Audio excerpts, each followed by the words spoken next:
Hi, everybody, and welcome to Matrix Live Season 9, Episode 16, depending on whether you count FOSDEM as Matrix Live episodes or not. I am joined today by Patrick Cloak and tulir Asakan, which I don't think I've ever had to say your surname out loud before. Did I get it completely wrong? All right. Close enough. Close enough. Okay, it's very diplomatic of you. Who we're very excited to welcome to the Spec Core team. The first people, in fact, to join the Matrix Spec Core team since 2018, I think, where briefly Mujex, who wrote Neko originally, was on the Spec Core team, and then after he departed, we dropped from 9 people on the team to 8 people, and have been limping along with 8 people for the last, 8 years or however long it's been since then. And I guess a little bit less than 8 years, 6 years since then. And over the last couple of months, there have been a lot of discussions inside the Spec Core team of how we can make things go faster. Specifically, Matrix keeps accelerating. We keep getting more Matrix spec changes coming in. And the process is that we need experts in Matrix to look over the changes that come in and steer basically which ones we want to actually merge into the spec and which ones we want to politely reject, which ones are important and core, which ones are sure we'll get to it eventually, perhaps faster if somebody actually implements this first. And we basically found that we weren't moving as fast as we wanted to. And so over the last probably month or so, the idea came to pass, I think fairly organically, of hey, why don't we actually get more folks involved, especially also from a diversity perspective, where historically the Spec Core team was originally 4 people who wrote Matrix on day one and then 4 people from the community. However, the problem is that the people on the community side subsequently ended up working at Element, the company that we set up on of the team who created Matrix originally, with the exception of Alexei, or Kitsune, as some people might know him. And Kitsune actually, I think, works for Red Hat these days. But everybody else on the team ended up with their day job at Element, which isn't great from a ecosystem diversity perspective, even though the folks like Travis and Hubert, who joined from the community, or indeed Anoa, who joined from the community, have still very much participated with their community hats on. And frankly, the team as a whole thinks on behalf of the community rather than on behalf of Element. It's still good to get folks involved who don't work at Element. On that note, I should stop talking and give Patrick and tulir a chance to introduce themselves. And Patrick, who are you and why are you here? Sure. I formerly worked at Element for almost 4 years, but I was actually involved in Matrix much longer than that. I think it was in 2016 or 2017. Some guy named Matthew pinged me because he wanted me to mentor a Google Summer of Code project to get Matrix into Thunderbird alongside IRC and XMPP. I had totally forgotten this. I'm Yeah, glad that you remember. so that was my original introduction to the Matrix, and kind of been tertiary involved a little bit since then, and then was at Element for a while, and now have moved on. And happy to keep the protocol going though, and trying to fix some of the rough edges. Well, thank you for being up for continuing to work on Matrix despite moving on from Element. And I think the Matrix ecosystem is very lucky to have you. I think you've written about 34 MSCs from memory, quite aside from one switch. Something like that. I know Travis at some point said I had the most MSCs merged as not a Spec Core team member. Well, there we So, go. So I think it's one excellent qualification for getting involved. And briefly, how did you get involved in Thunderbird in the first place? Because I certainly knew you originally, as you say, on the Thunderbird side of things. Yeah, so I actually originally got involved in a project called Instant Bird, which was trying to use the back end of Pigeon called the Purple, and the front end of Firefox, which was Zool and that beast. Eventually, and that was funded by somebody named Florian. And eventually he got hired at Mozilla and didn't really have time for that project. No one else really had time for it. Firefox, the front end was very difficult to kind of put onto new projects at that point. So it ended up getting merged into Thunderbird. We dropped all the libpurple code and just used our own protocol implementations, but we were able to take most of the UI code and put it into Thunderbird. And it's been that way since. I'm still pretty involved in the Thunderbird. I'm on the Thunderbird Council, which is like a community body that interacts with the business side to keep the community interests going and ensuring it doesn't go, kind of fully commercial or anything like that. Excellent. Clearly collecting steering council on behalf of community, Yeah. non-executive positions. Very cool. And just a fun thing on Thunderbird, are you then actually participating in the chat development stuff there at the moment, or keeping an eye on it? Or I'm the module owner of it. And there's there's another developer who works for MZLA, which is the company that actually develops Thunderbird now, who does probably more on it, to be honest, than I do. But it has not been a priority recently for the community as a whole, as a lot of legacy code and gremlins in the code base are being chased out at the moment. But I'm hoping to get back more into it soon. I know the matrix support in it really could use a lot of work, and it's mostly being held back by decisions we had made probably 15 years ago at this point, where things like chat history were not a thing that protocol supported. So like scroll back is not supported by the UI, so we can't support it in the protocols. But that's something we would like to change. very cool. And okay, I promise I'll stop talking about Thunderbird and focus on Matrix and switch over to tulir in a minute. But there are there's a wonderful story from FOSDEM, which isn't mine to tell, so I'm of course going to tell it anyway. Which is that Neil, who's VP Engineering at Element, was on a Eurostar from London over to Brussels for FOSDEM, and sat down by himself on a table for 4 people, and the other 2 people opposite him proceeded to sit there and spend the 2-hour train journey discussing the merits of Matrix's support on Thunderbird and the various issues they may have found, which he found really amusing, because we're at a point now where you can just sit down on a random train and random people are there arguing about how terrible or not terrible Matrix is in the context of Thunderbird. So exciting to hear that you're the module owner there for the chat stuff, and hopefully at some point it will become a focus again, because Thunderbird's got a lot more users than Element has, and if it plays its cards right, could probably be the biggest Matrix client out there on the current market. Or perhaps not, because tulir, this is my beautiful segue over. Who are you, and what brings you here? Yeah, so I work at Beeper, which is Matrix client / bridging service, and I wrote most of the bridges.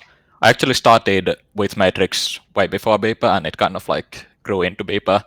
I think I joined in 2016.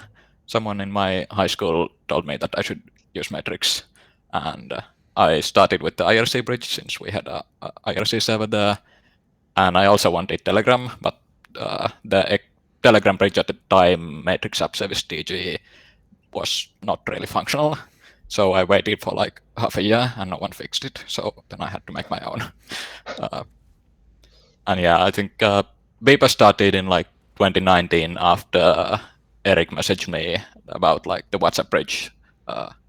Who I think Matthew, you had told Eric to like message me about it. So he did, asked me to write some more bridges, and that's how Beeper got started. And now there are a lot of bridges. Yeah, actually, again, I'd totally forgotten that origin story, but you're right. Eric Michigovsky at Beeper reached out saying, hey, I need people to build bridges. Who do you know who knows lots about bridges? And I said, well, either they're the people who already work at Element and you can't have them, or there's also tulir, who actually writes more bridges than everybody else put together, so you should definitely go and talk to him. So that, I guess, is the origin of Beeper to some extent. But so you found Matrix in the first place due to recommendation at school. I mean, was that really 2016? It feels like you've been there for basically since day one, in my memory at least. Yeah, I'm pretty sure it was 2016. Okay. It's still quite a long time, 8 years. Well, I guess you're particularly well qualified to join the Spec Core team on the basis of all of the bridging and application service style work that you've kind of specialized in.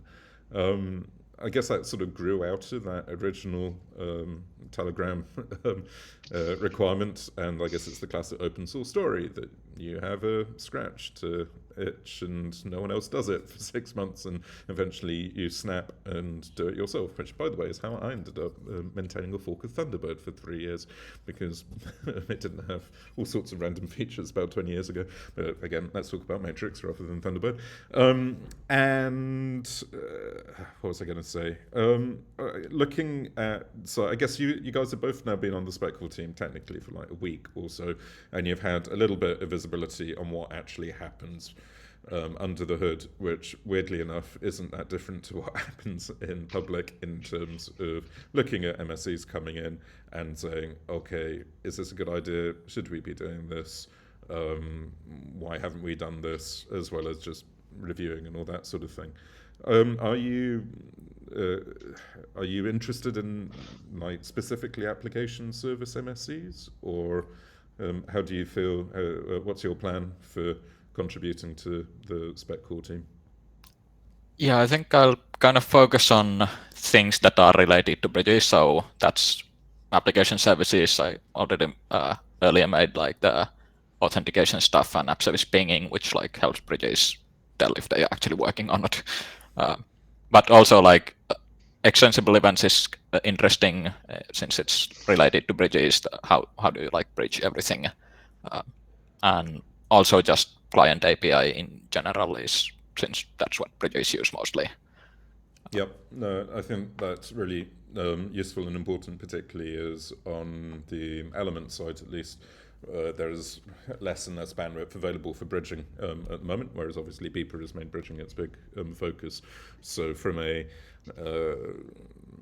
people actually having time to properly work on and focus on the various bits of the API, the AS API and all of its features and limitations is a really good one to be looking at. And originally, the reason we called Matrix Matrix is because it's meant to be a matrix to connect together lots of existing systems. And we deliberately always said that it should be a highest common denominator protocol to link all the existing ones together. And it's always slightly bugged me that there are some places that isn't true. For instance, you can't bridge delivery receipts, at least until I think Travis may have done a MSc a few months ago around DMA work for that. Or perhaps he hasn't. If not, then there should be a delivery receipt one around. I don't know, does Beeper bridge delivery reports or delivery receipts? It does, but not in a standard way yet. So okay. Well, we that might be something that might be something I'll work on fixing. Yeah, I think on this, I can't even remember whether we did do this. Ironically, Patrick, you were working on that a few months ago. Do you remember if that got implemented on the element side? We did not implement the MSC, but Travis did write one for delivery receipts. Yeah, there was a couple different opinions about what delivery means, I think, and we were trying to hash out what that meant when I was working on it. Honestly, Tulir, if you've got a implementation proof that demonstrates that you've actually had this in Beeper for years and it works like, then it sounds like a much better counter-argument to Travis's one. Yeah, for like Beeper has a very specific definition that it's whatever the remote network says, which might be more difficult to apply to Matrix in general. But I don't know. Yeah, I guess that is a problem. On the Matrix side, it is a bit ambiguous because the life cycle of a message. But yeah, there's a very well-defined boundary if the person you're bridging to says that it got through to the other side. Another one is per message read receipts that is an old albatross that Patrick and I argued about a few years ago, where obviously the moment in Matrix, if you send a message and you get a read receipt for somebody, it tells you the point that they read up to in that conversation. And the point is very badly defined because it depends on the order in which the messages of the room exist, and nobody can quite agree on what that ordering is. And then to capital, things like SMS and WhatsApp and RCS and many other services do per message read receipts rather than either ranges or read up to points, and it's something that is just missing. And I don't think we even have an MSC for that. There is a proto MSC for ranged read receipts, but long story short, there are some places where Matrix falls short as a bridging protocol because it doesn't have the concepts which all the other things at the perimeter do. So it could be quite interesting to nudge that forwards. Patrick, what about on your side? What MSCs are of interest? So I'm still trying to get through all the MSCs that are out there and figure out what's going on. I personally, I had a couple MSCs I had started writing or written while at Element that kind of were fixing rough edges, and I ended up doing a ton of work with push rolls, and there's just undefined things there and weird corner cases that I would love to clean up. And then a lot of the work that Travis has been doing for the kind of Mimi side and figuring out some of what's missing in Matrix. That's kind of what interests me a lot. Cool. Push rules. That is a nightmare area to... No, of all of the ugly bits of Matrix, I think poor old push rules are by far the most evil and should clearly just be replaced by some... Yeah, I very much wanted to burn it to the ground and start over, but that's a time-consuming proposition. Yeah, it's a tricky one, though, because they're not that fit for purpose as they stand, and frankly, I'm amazed that we've limped along with them for as long as we have. Yeah. When I was working on all of this, we're comparing our notifications, like how a message gets processed to result in notifications as a flowchart, and it was like several pages long compared to Slacks, which is like a nice little graphic that can go in a blog post that's rather tight and concrete in what it tries to do. So push rules are cool, but they're very complicated. Yeah, they are. And the thing that people never realize is that you have to execute them for every single user who receives any given message. So every single time somebody in Matrix HQ says some daft thing, like 30,000 invocations of different push rules get executed. And that's actually a surprisingly compute-heavy thing to do. I think Synapse implements it these days in Rust. Yeah, I think Eric originally converted it to Rust, and then I did a bunch more work on it to improve the performance of it because it was just way too slow. We also do a bunch of tricks to try to combine users together that have the same push rules, so you only evaluate them once instead of for every single user. That's cool. I didn't know that we were kind of memoizing or at least caching in that way. Yeah, users that have like just the default push rules, essentially, you don't need to do it for each of them. It's still a terrifying part of the spec, though, if you ask me, given that you could end up in a world where your push rules are Turing complete, at which point you're basically in the territory of needing to run some eBPF or WASM or some other sort of virtual machine thing to execute your push rules every time somebody says something. And the push rules can overtake the entire protocol. Yeah, and the actual spec for it is pretty vague as well. It kind of didn't mention anything about clients needing to also run push rules until I added that, because for encrypted messages you have to do all client side instead of server side. So that was fun that different clients were doing very different things. Yeah, no, I think it's really trapped in this pretty painful transition we've had going on throughout the lifetime of Matrix, of starting off with everything being unencrypted and everything done on the server and having really simple client APIs, and you fast forward 10 years to now, and basically encrypted by default, server can't see what's going on, APIs are slightly more questionably useful if you have to have the entirety of an end-to-end encryption state machine on the client in order to see what's going on. And something for push, we still haven't done that transition in a proper way. So that could be a really interesting, concrete, sort of long-term story arc of how we transition push so that it is, in the end, primarily client-side, and the server probably just needs to decide whether to try to wake up the client and won't even have much information for doing that. Eventually, Still terrifying. we'll get there. We're going to end up. If we ever end up in a world where there's literally bytecode that you download from the media repository onto your client to execute your push rules to make sure that it's the same VM running the push on the client as on the server or something, then we know that we have failed. I think the security folks would probably scream before we got to that point. What do you mean you don't want your push rules going and mining Bitcoin for you? No. So what about some problem areas of the spec? I guess we've spoken about push as a particularly gnarly thing to be fixed, and it's cool, Patrick, to hear that you're sort of looking pretty broadly, because I think there's a definite risk that folks get sucked into the areas that particularly interests them, which is cool if it's not an area being serviced by anybody, like the application service stuff that Tulir is looking at, but also the generalist view is good. Tulir, on your side, what bits of either the process or the spec or the MOCs are most frustrating right now? If you could wave a magic wand and clone yourself 20 times and go off and fix, what bugs you the most? I guess there isn't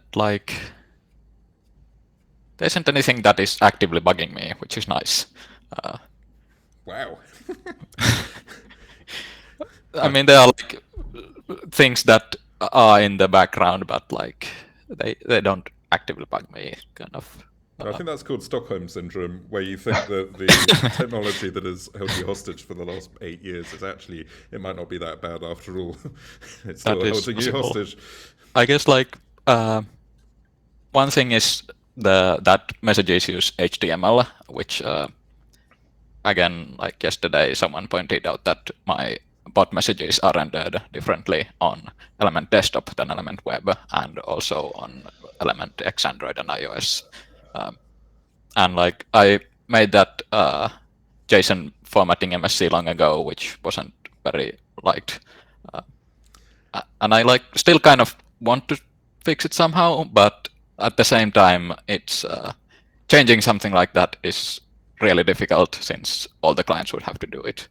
It's such an interesting one. So I hate to say it, this is one of my personal sort of areas where I can remember very clearly where we were arguing about how do we do rich text in Matrix, and I made this impassioned plea that we should just use HTML. And the reason was that ideally you want to have something that could even be a pixel perfect kind of graphical semantic markup language where I can copy my text from, I don't know, Google Docs or Word or, I don't know, Netscape Navigator Composer Gold or whatever it was called, and paste it into Matrix, and it would look right.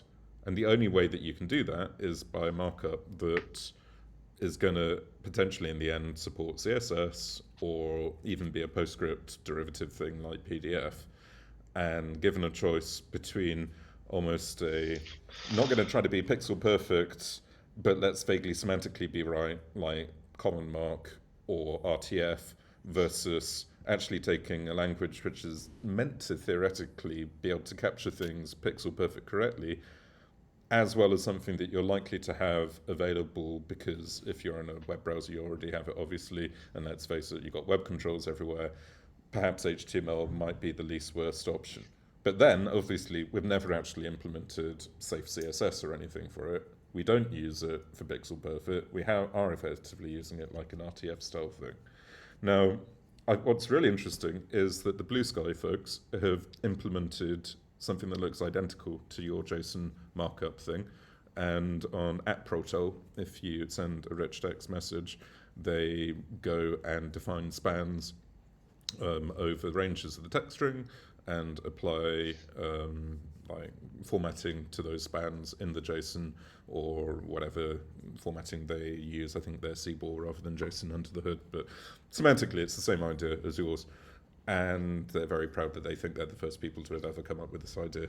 Clearly they've never programmed NextStep, which has used NS attributed strings since 1989, I think, for doing precisely the same architecture. Either way, it's a span-based approach rather than a markup-based approach. And I think we should go and look at how it's gone for them, or how it's going for them, and what problems they've found. I still think that we might have done the right thing by picking HTML. I think we did a terrible thing by the mess on the Markdown and the common mark layer, because it's a bit like slash commands. It was an opportunity where in the early days we could have set a precedent to say, look, this is the UI in Matrix clients for entering rich text. Underscore will always give you italics or whatever. And instead, it's ended up basically being left to the client. And so half the clients do GFM, half of them do common mark, half of them do some broken experimental markdown thing, and it's just a total mess. I don't know, but it's an interesting one to pull up, and I think if we discuss it as a Spec Core team, it would be quite a useful microcosm for the decision-making process, or lack thereof.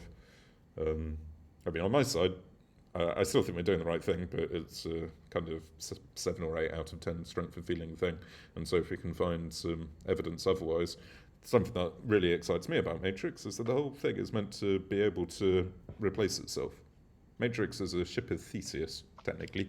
It is a boat of which you can replace every wooden timber with something new, and it's still the same boat in the end, even if it's made out of completely different things, of different material. And the ratcheting we have with room versions and extensible events, and hopefully eventually, and by the way, my bugbear right now would be to have mutable events so that you can basically upgrade event formats, because at the moment room events don't let you change the shape of historical events, which is very constraining if we want to do something just like this. In fact, this would be a great example. Let's change all the markup from HTML to tulir's span-based thing.